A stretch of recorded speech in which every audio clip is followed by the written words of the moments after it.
Most people think a baby's floppy head is just a sign of weak neck muscles. But what if I told you that's only part of the story? Today I'm revealing the hidden reason your baby may be struggling to lift and hold their head up, and what you can do to fix it right now.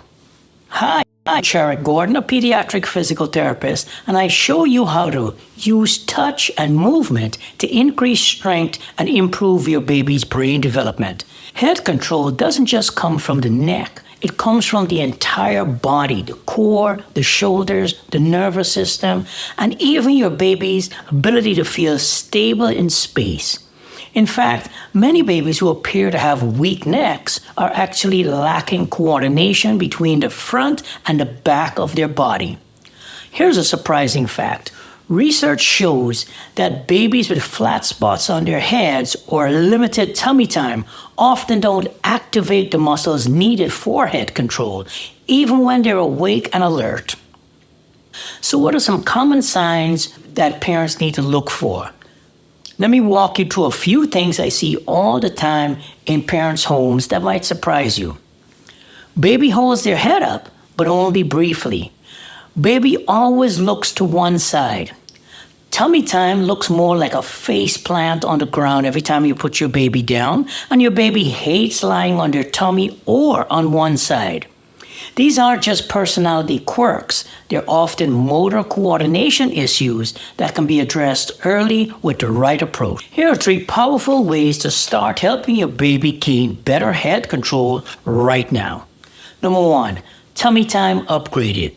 Use a rolled towel under baby's chest or a therapy wedge that brings the floor to the baby instead of forcing the baby to struggle. Number 2, side lying. Play with hand on the hip. Gently placing your hand on your baby's hips while they are lying on their side helps them feel anchored so that they can lift and turn their head more easily.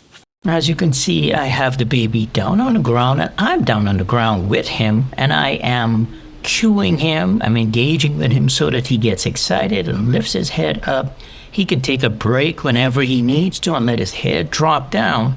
But by lying on the ground, I'm engaging him and helping him to be able to tolerate tummy time much better. This is a great activity for strengthening baby's neck muscles, which are those extensor muscles in the back of his neck, and just being able to tolerate tummy time.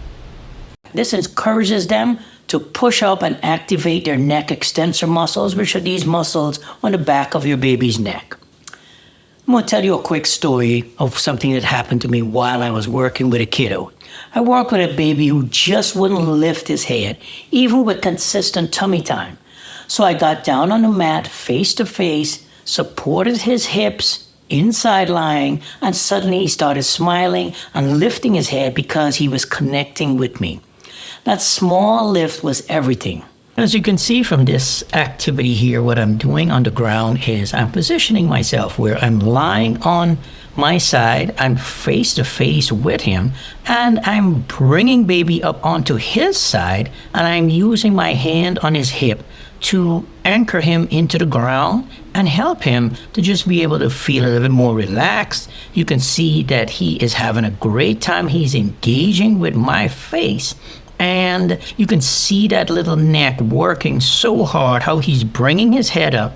But the position that he's in, he's able to take a little break whenever he needs to, and then re-engage as we spend a little time together. You can see I'm cueing his neck muscles, giving him a little bit more support. I'm bringing my face closer to his face and to re-engage him, so that he will get excited and lift his head up again. That is working, strengthening those side neck muscles.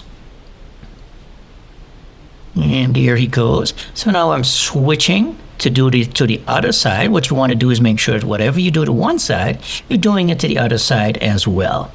I'm giving him a little bit of a break, letting him take a little bit of time. That was quite a bit of a little neck workout there. So now I'm going to roll him onto the other side and then see if we can cue him to lift the head up, but in the opposite direction, where we're working on the other side of his neck. I'm letting him hold my finger just to give him all the help that I can without actually picking that neck up. Yep, and there he goes. Awesome. A week later, his mom proudly told me he's rolling all over now. It's not about perfection, it's about progress. Well, let's talk really quickly about when you should be concerned. If your baby still has poor head control by 4 months, or struggles to lift their head during tummy time, or shows a head lag when you do the pull to sit maneuver, it may be time for an early intervention consultation. Early treatment changes the brain, so I want you to get in the habit of not waiting. If this video helped you to understand your baby's development, give it a like, share it with another parent, and make sure to subscribe to the channel. Because next week, I'm going to be showing you how tummy time builds the foundation for sitting and crawling. This is the place where purposeful touch meets developmental science. I'll see you in the next video.